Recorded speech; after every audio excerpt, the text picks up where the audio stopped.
Hello students, you are welcome to Prepraise online classes. Students, हमारा कल का जो सेशन था वो एवरेज का था। तो कुछ स्टूडेंट्स की क्वायरीज थी कि सर आपने जो है सिलेबस डिस्कस नहीं किया है। उसके पीछे का रीज़न ये था कि हम देखना चाहते थे कि आपका क्या रिस्पॉन्स रहता है मैथ्स की क्लास को लेके, है ना। तो इसलिए हमने क्या किया कि कोई एक रैंडम टॉपिक उठा लिया और उस पर एक वीडियो डाल दिया। अब हम देख रहे हैं कि आपका अच्छा रिस्पॉन्स आ रहा है मैथ्स का। तो आज हम आपके साथ जो कल के डाउट सेशन वाले क्वेश्चन थे वो भी डिस्कस करेंगे और साथ ही साथ जो है हम जो सिलेबस हम किस तरह से करेंगे वो सिलेबस भी आज हम आपके साथ डिस्कस करेंगे। तो ठीक है, आज का सेशन जो हम स्टार्ट करने जा रहे हैं, हमें कुछ कमेंट्स आए थे, है ना, कुछ फीडबैक्स आई थी कि ये क्वेश्चन था the average of 20 number is 0 at most how many numbers may be greater than 0। बहुत सारे स्टूडेंट्स को इस क्वेश्चन में कंफ्यूजन है कि ये क्वेश्चन हुआ कैसे। तो आज हम इस क्वेश्चन को डिस्कस करेंगे कि कैसे हमने इस क्वेश्चन को किया है। स्टूडेंट्स, सबसे पहले आपने लॉजिक समझना है, ठीक है। इस क्वेश्चन में पेन का ज़्यादा काम नहीं है, आपने दिमाग यूज़ करना है। तो अब आप देखिए कि हमारे पास 20 नंबर्स हैं। नंबर्स आपके पास कितने भी हो सकते हैं। तो अब 20 नंबर का जो एवरेज है वो 0 कब होगा? 20 नंबर का एवरेज 0 कब होगा? जब 20 नंबर का जो सम है, 20 नंबर का जो योग है वो 0 होगा। और 20 नंबर जो है, आपको अगर 20 के 20 में पॉजिटिव नंबर्स ले लूँ तो 20 के 20 पॉजिटिव नंबर्स का सम कभी भी 0 नहीं हो सकता।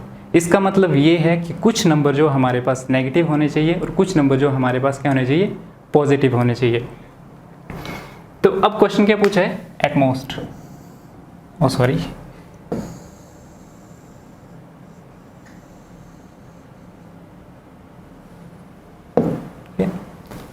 क्वेश्चन में क्या पूछा गया? At most. एट मोस्ट का मतलब है कि ज़्यादा से ज़्यादा कितने ऐसे नंबर्स हैं जो 0 से ग्रेटर हो। 0 से क्या हो? ग्रेटर। तो 0 से ग्रेटर जो हैं हमारे, जैसे 0 से ग्रेटर जितने भी नंबर्स हैं वो कौन से हैं? Positive numbers. पॉजिटिव नंबर्स ऐसे नंबर्स हैं जो 0 से बड़े हैं। 0 से छोटे कौन से नंबर हैं? Negative numbers. तो अब क्वेश्चन क्या पूछा गया कि at most how many numbers may be greater than 0, कि ज़्यादा से ज़्यादा कितने नंबर्स हैं जो 0 से बड़े होंगे। तो ज़्यादा से ज़्यादा कितने नंबर हैं जो 0 से बड़े होंगे? 19, है ना। 19 कैसे? कि सपोज आपने 19 नंबर ऐसे ले लिए हैं, है ना, जिनका सम क्या है? a। 19 नंबर आपने ऐसे ले लिए जिनका सम क्या आ गया? a। और जो आपने 20th नंबर लिया वो आपने माइनस का ले लिया, और 20th नंबर क्या ले लिया आपने? -a। जब इसका सम करेंगे तो क्या हो जाएगा? 0, और एवरेज क्या आ जाएगी? 0। a - a 0 डिवाइडेड बाई 20, तो एवरेज क्या आ गया आपके पास? 0। अगर यही आपके पास क्वेश्चन पूछा होता कि at most how many numbers may be less than 0, है ना, लेस देन 0 होते तो नंबर कौन से आ जाते? नेगेटिव। तब भी आंसर आपका 19 ही आता। तो इस क्वेश्चन में आपके पास 4 तरह के क्वेश्चन पूछे जा सकते हैं। एक क्वेश्चन ये पूछा जा सकता है कि ज़्यादा से ज़्यादा कितने नंबर्स हैं, है ना, जिनका सम जो है, ज़्यादा से ज़्यादा कितने नंबर जो है जिनका एवरेज जो है वो 0 आएगा, ठीक है। या आपसे बस ये क्वेश्चन पूछा जाएगा कि ज़्यादा से ज़्यादा कितने नंबर्स हैं 0 से छोटे, है ना। अगर एट मोस्ट पूछा है तो आपने क्या करना है कि जितने नंबर्स पूछे हैं, सपोज 20 नंबर्स की बात की है तो आपने क्या करना है? 20 में से 1 को माइनस कर देना है। सिंपल सा तरीका है, अगर आपको लॉजिक याद नहीं रहता है। अगर आपको एट मोस्ट दिख जाता है ऐसे क्वेश्चन में तो आपने देखना है कि कितने नंबर्स की बात की गई है। यहाँ पे 20 नंबर्स की बात की गई है तो आपने 20 में से 1 माइनस कर देना, क्योंकि वो एक जो नंबर होगा वो कौन सा नंबर होगा आपके पास? नेगेटिव नंबर होगा, ठीक है। अगर सपोज यहाँ पे 25 नंबर्स होते हैं आपके पास, तब आंसर में क्या आ जाना था? 25 - 1 = 24। वही अगर एट मोस्ट की जगह आपको एग्जामिनर जो है वो मिनिमम दे देता है कि मिनिमम कितने ऐसे नंबर हैं जो 0 से ग्रेटर होंगे, है ना, कितने मिनिमम ऐसे नंबर है, तो मिनिमम का जो आंसर है वो हमेशा क्या रहेगा? 1, ठीक है। मिनिमम का आंसर हमेशा 1 रहेगा। तो अगर आपको लॉजिक याद नहीं भी रहता है तो कोई बात नहीं है, आपने क्या कर देना है? आपने यहाँ पे मैक्सिमम या एट मोस्ट देखना है, तो जितने नंबर है उसमें से 1 को सब्ट्रैक्ट कर देना है। अगर यहाँ पे मिनिमम आ जाता है तो मिनिमम का आंसर तो हमेशा 1 ही रहेगा। यही 2 क्वेश्चन बनते हैं इस तरह के क्वेश्चंस को लेके, ठीक है। तो मुझे लगता है कि आपका जो डाउट्स हैं वो क्लियर हो चुके होंगे। तो हम नेक्स्ट, ये एक ऐसा क्वेश्चन था, है, जिसमें काफ़ी ज़्यादा स्टूडेंट्स ने काफ़ी अच्छा रिस्पॉन्स दिया है, उसके मतलब सही से इसको सॉल्व किया है। लेकिन कुछ स्टूडेंट्स ने कमेंट्स किए थे कि सर इस क्वेश्चन को जो है आप खुद समझाइए, है ना। तो आज हम इस क्वेश्चन को डिस्कस करेंगे। इसमें क्या बताया गया है कि average age of husband and his wife at the time of his marriage is 25। Person कितने हमारे पास? दो, एक हस्बैंड है और एक वाइफ है। दो पर्सन है, उनकी एवरेज एज कितनी है हमारे पास? 25 एवरेज एज है। तो हस्बैंड और वाइफ इन दोनों की एज का योग कितना होगा, सम कितना होगा? तो दो पर्सन है, इसलिए हम दो से क्या कर देंगे? मल्टीप्लाई कर देंगे, तो ये आ जाएगा 50। बोलने का मतलब ये है कि हस्बैंड और वाइफ की एज को अगर हम जोड़ दें तो उनका जो सम आता है वो आता है 50। अब नेक्स्ट क्या पूछा गया है कि 2 साल के बाद, 2 साल के बाद क्या हुआ? उनके घर में एक बेबी जो वो पैदा हुआ, ठीक है, एक बच्चा पैदा हुआ उनके घर में। अब 2 साल के बाद जो है उनके एज का सम क्या हो जाएगा? 2 साल के बाद क्या हो जाएगा? 2 साल पति के एज के इंक्रीज हुए और 2 साल जो है वो वाइफ की एज के इंक्रीज हुए। मतलब हस्बैंड और वाइफ की एज जो है ना, हस्बैंड और वाइफ की age after 2 years, after 2 years, 2 साल के बाद हस्बैंड और वाइफ की एज कितनी होगी? अब 54। इतना समझ आ गया? अब आपसे पूछा गया है कि जब बेबी जो वो पैदा हुआ, जब बच्चा पैदा हुआ तो फैमिली की एवरेज एज कितनी थी? ठीक है, जिस टाइम बच्चा पैदा होता है तो उसकी एज कितनी होती है?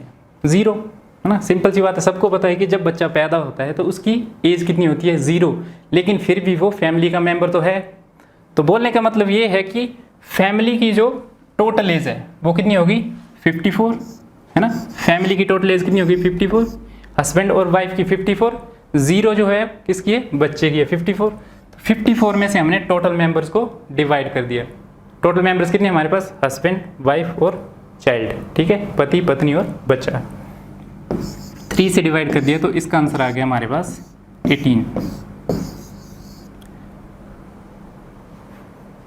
Next question. नेक्स्ट क्वेश्चन था, ये तो आसान सा क्वेश्चन था कि आपने क्या करना है? एवरेज निकालनी है जो फर्स्ट 200 विषम संख्याएं हैं, ठीक है। तो मैंने आपको बताया था कि जब भी ऑड नंबर्स का आपने एवरेज निकालना है ना, ऑड नंबर्स के एवरेज निकालना है तो आपने क्या करना है कि जैसे दिया गया हमें कि फर्स्ट 200 ऑड नंबर्स का एवरेज निकालना है, तो फर्स्ट 200 जो ऑड नंबर्स है हमारे पास या पहली 200 जो विषम संख्याएं हैं उनका योग क्या रहता है? हमेशा n रहता है। n मतलब n कौन सा होता है? n ये है, n इक्वल टू n।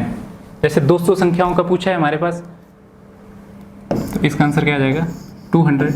यही पे अगर हमसे पूछा होता कि पहली 100 विषम संख्याओं का आपने क्या बताना है? एवरेज बताना है, तो 100 विषम संख्याओं का एवरेज कितना जाना था? 100। 50 का क्या जाना है? 50, ठीक है। सिंपल सा कॉन्सेप्ट है इसके आगे। नेक्स्ट कि इवन नंबर्स की बात की है कि find average of even numbers comes before 67। इसके लिए मैंने आपको एक फॉर्मूला बताया था। जब इस तरह का क्वेश्चन आता है कि 67 से पहले जितने भी हमारे पास सम संख्याएं हैं, सम संख्याओं को मैंने आपको बताया था कि सम संख्याएं होती क्या हैं। सम संख्याएं क्या होती हैं? जो 2 से पूर्णतः विभाजित हो जाती हैं। और नंबर सिस्टम में भी हम सम संख्याओं को दोबारा से पढ़ेंगे, ठीक है। तो 67 से पहले जितनी भी सम संख्याएं हैं उनका एवरेज हम कैसे निकालते हैं? एक फॉर्मूला है हमारे पास, n डिवाइडेड बाई 2 प्लस 1। अब हमने n को कैसे चूज करना है ना, सबसे मेन बात होती है कि n को कैसे चूज करना है। 67 क्या है हमारे पास? एक ऑड नंबर है। 67 से जस्ट पहले आइए आप 66। 66 क्या एक इवन नंबर है, तो उसे आपने क्या मान लेना है? n। 66 डिवाइडेड बाई 2 प्लस 1, ये आ जाएगा आपका 2 1 ज़ा 2, 33 और 33 प्लस 1 34। मतलब 67 से पहले जितनी भी हमारे पास सम संख्याएं आती हैं उनका एवरेज कितना आ जाएगा? 34। तो ये क्वेश्चन होमवर्क के क्वेश्चंस थे, तो आपने अपने आंसर जो है टैली कर लेने हैं और कमेंट सेक्शन में बताना है आपने कि कितने क्वेश्चन जो है आपके सही थे। नेक्स्ट स्लाइड पे चलते हैं। नेक्स्ट ये हमने सिलेबस तैयार किया आप लोगों के लिए, जो हम सीक्वेंस में जो है इसके हम लेक्चर्स देंगे आपको। कल जो है आपके पास नंबर सिस्टम का सेशन होगा। तो देखिए नंबर सिस्टम का जब सेशन होगा कल, है ना, मैं आपको आज ही बता रहा हूँ कि कल जो आपका नंबर सिस्टम का सेशन होगा, तो आपने क्या करना है कि नंबर सिस्टम को, जिसे हिंदी में जिन्होंने मैथ पढ़ा है उन्होंने क्या पढ़ा होगा, संख्या पद्धति। क्या पढ़ा होगा आपने, संख्या पद्धति।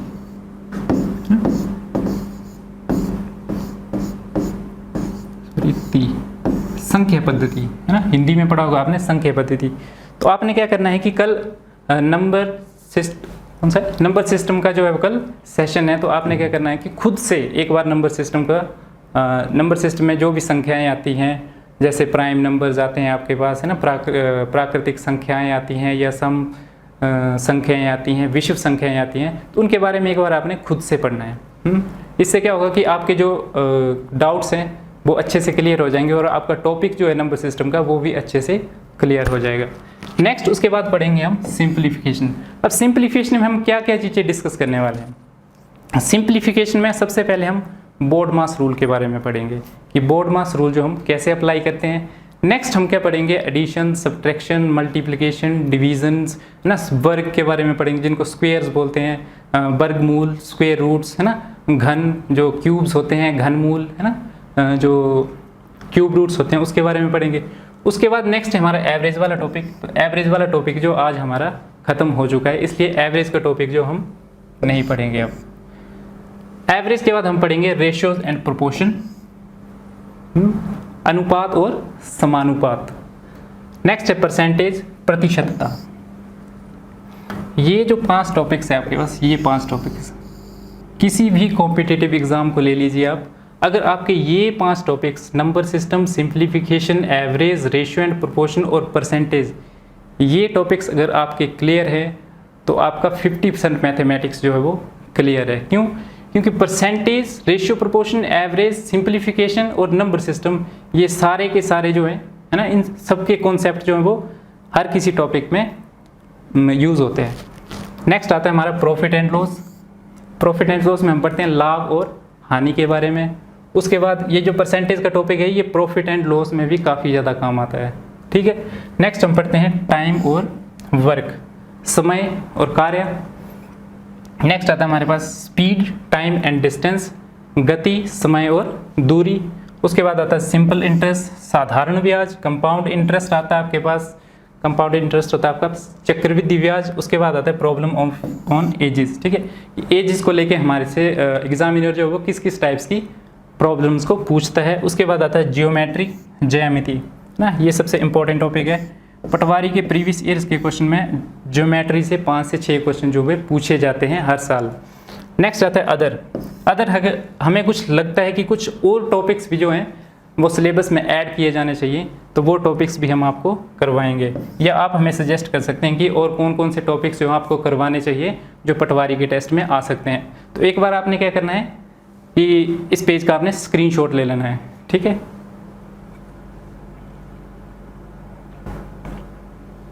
Okay, done. नेक्स्ट हमने एवरेज से रिलेटेड कुछ और क्वेश्चन जो है वो तैयार किए हैं आप लोगों के लिए, है ना, जो एग्ज़ाम में पूछे जा सकते हैं। वैसे तो इस तरह के क्वेश्चन एग्ज़ाम में नहीं भी पूछे जा सकते हैं, लेकिन ये डिपेंड करता है एग्ज़ामिनर पे। क्या पता एग्ज़ामिनर जो आपसे इस तरह के क्वेश्चन पूछ ले, है ना। तो आपके पास क्वेश्चन है कि average of a numbers is b square, कि हमारे पास कोई ए नंबर है, उसका एवरेज कितना है, बी स्क्वायर। ए कोई एक नंबर है, उसका एवरेज कितना हमारे पास, बी का स्क्वायर। नेक्स्ट पूछा गया कि एक बी नंबर है, उसका एवरेज कितना है हमारे पास, ए स्क्वायर। और क्वेश्चन में क्या पूछा गया है कि आपको ए प्लस बी का क्या निकालना है, एवरेज निकालना है। अब देखिए सबसे पहले ए और बी का एवरेज निकालने से पहले आपको पता होना चाहिए कि ए और बी का योग कितना होगा। तो पता कैसे चलेगा, ए को जब आप बी से मल्टीप्लाई कर देंगे तो इसका योग आ जाएगा कितना, ए बी स्क्वायर, है ना। नेक्स्ट क्या करेंगे, बी और ए, तो इसका आ जाएगा बी ए स्क्वायर। ये संख्या और उसकी औसत का क्या आ गया है हमारे पास, योग।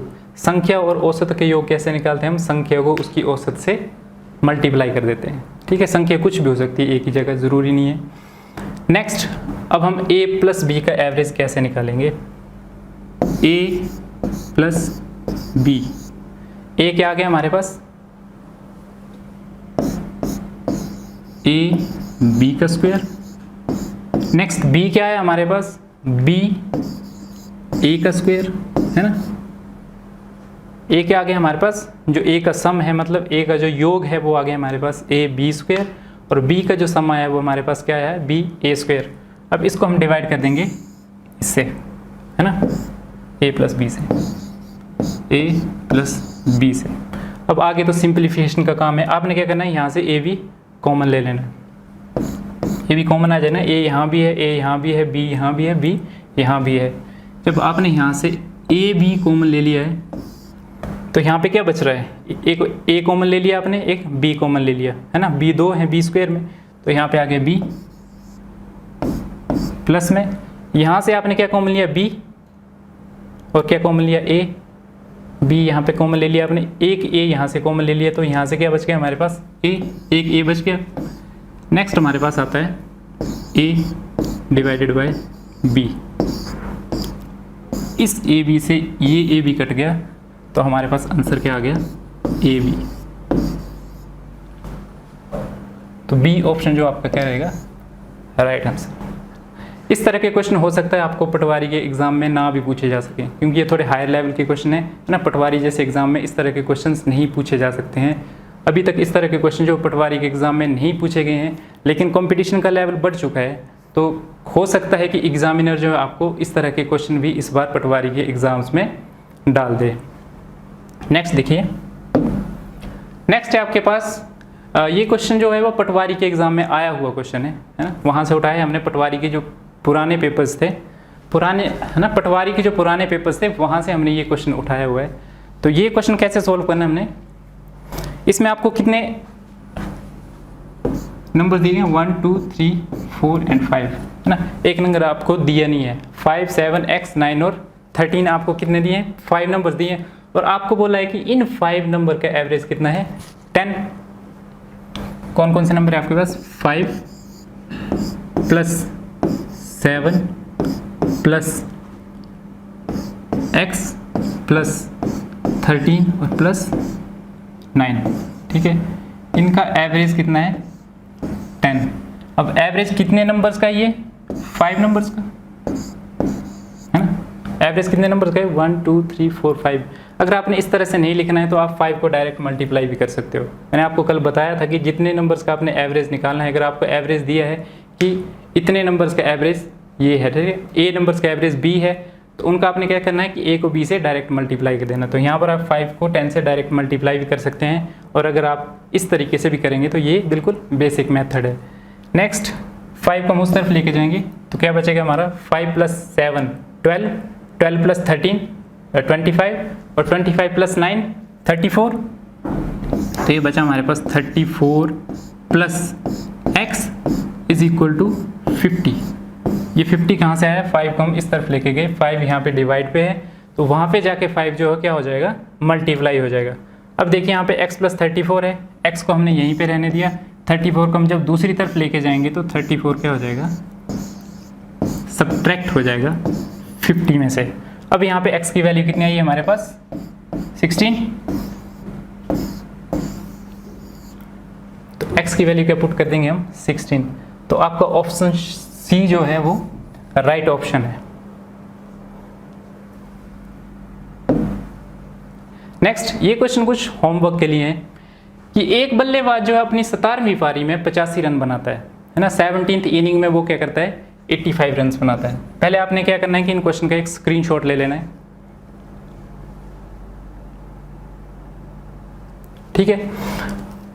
एक बल्लेबाज जो अपनी 17वीं पारी में कितने रन बनाता है, 85 रन बना रहा है, जिससे क्या होता है कि उसका औसत 3 रन बढ़ जाता है ना। एक बल्लेबाज क्या कर रहा है कि 16 पारियों के रन नहीं बताए हुए आपको, आपको बोला है कि जो 17वीं पारी उसने खेली, जो 70th इनिंग उसने खेली, उसने क्या बताया, उसने 75 रन बनाए हैं। और जिसकी वजह से क्या होता है कि उसका एवरेज 3 इंक्रीज हो जाता है। सपोज एक हिंट देता हूँ मैं आपको कि सपोज उसने 16 इनिंग्स में कितने रन बनाए, x, है ना। 16th इनिंग का उसका एवरेज कितना है, x, या आप बोल सकते हैं कि 16th इनिंग में उसका एवरेज x है। तो जब 17 इनिंग कंप्लीट हो गई तो एवरेज क्या हो गया, 3 से बढ़ गया, मतलब x में हम 3 को क्या कर देंगे, ऐड कर देंगे। ये 16 पारियों को उसका औसत है, ये 17 पारियों को उसका औसत है ना। नेक्स्ट एक चीज़ यहाँ पे बताई कि यदि वे कभी भी नाबाद नहीं रहा गया, ये स्टेटमेंट क्यों बताई गई है? देखिए ये स्टेटमेंट इसलिए बताई गई कि अगर सपोज कोई बैट्समैन जो है वो किसी इनिंग में नाबाद रहता है तो उस इनिंग के जो रन हैं वो तो ऐड होते हैं, लेकिन उसकी इनिंग जो है वो ऐड नहीं होती, है ना। फॉर एग्जांपल कि एक बैट्समैन क्या करता है, 3 इनिंग्स खेल रहा है, एक इनिंग में वो 50 रन बना रहा है, एक इनिंग में वो 40 रन बना रहा है, एक इनिंग में वो 60 रन बना रहा है, ठीक है। तो टोटल कितने रन बनाए उसने 3 इनिंग में, 150 रन, 150 रन बनाए ना। अब आपसे एवरेज पूछा जाता है कि बैट्समैन ने जो वो किस एवरेज से रन बनाए हैं। अगर बैट्समैन जो वो तीनों पारियों में आउट हो गया, ठीक है, तीनों पारियों में अगर बैट्समैन आउट हो गया तब तो एवरेज आ जाएगी इसकी 3 से डिवाइड हो गए 3। सपोज कि वो 2 पारियों में या तीनों पारियों में नाबाद रहा है, नॉट आउट रहा है, तो एवरेज आएगी आपकी 150 divided by 1 equal to 150। Suppose एक पारी में जो नॉट आउट रहा है और 2 में आउट हो चुका है, तो एवरेज कितनी आएगी 75, 2 से डिवाइड होगा, ठीक है। तो ये कुछ मैंने आपको हिंट दिए हैं। अब आपने क्या करना है कि इस क्वेश्चन को सॉल्व करना है और कमेंट बॉक्स में नीचे जाके बताना है कि इसका क्या आंसर आएगा। नेक्स्ट है कि 14 छात्राओं और उनकी एक शिक्षिका की औसत 15 वर्ष है। टोटल पर्सन कितने हो गए हमारे पास, है ना, 14 जो हमारे पास गर्ल्स हैं और एक उनकी टीचर हैं, उनकी औसत कितनी है 25। तो टोटल एज कितनी हो जाएगी उनकी 15 मल्टीप्लाई बाय 15, 225। अब नेक्स्ट क्या बोल रहा है कि यदि शिक्षिका की आयु हटा दी जाए ना, टीचर की आयु अब हटा दी गई है तो औसत जो एक कम हो जाती है। पहले औसत कितनी थी 15, जब शिक्षिका की आयु हटा दी तो औसत कितनी हो जाएगी, एक कम हो जाएगी, मतलब 14 हो जाएगी, है ना। शिक्षिका हट गई, औसत एक कम होगी 14 होगी, लेकिन अब हमारे पास पर्सन भी कितने हैं 14 है। तो आपने कहना 14 को 14 से मल्टीप्लाई करते हैं ना, 196 आ जाएगा और 225 में से आपने 196 को सब्ट्रैक्ट कर देना है, तो उससे में क्या हो जाएगा कि आपकी जो टीचर की एज है वो आ जाएगी, ठीक है। तो आपने इन क्वेश्चन को खुद से अटैम्प्ट करना है। और एक इम्पॉर्टेंट चीज़ कि जब हम कोई भी टॉपिक डिस्कस करते हैं आपके साथ, तो ये पॉसिबल नहीं है कि हम उस टॉपिक से 50 या 60 क्वेश्चन कर सकें या 100 या 200 क्वेश्चन कर सकें। हम आपको हर तरीके का क्वेश्चन बताएंगे, एक ही क्वेश्चन बताएंगे हर तरीके का। बाकी आपने क्या करना है कि खुद से कहीं से भी क्वेश्चन जो वो उठा के आपने क्या करना है, उनको अटैम्प्ट करना है, उनको सॉल्व करना है, क्योंकि मैथमेटिक्स एक ऐसा सब्जेक्ट है जिसमें प्रैक्टिस जो है बहुत ही ज़्यादा ज़रूरी है। तो अगर आपको आज की हमारी वीडियो अच्छी लगे तो वीडियो को लाइक करें, है ना, कमेंट्स करें, और जिन्होंने हमारे चैनल को सब्सक्राइब नहीं किया है वो प्लीज़ हमारे चैनल को सब्सक्राइब करें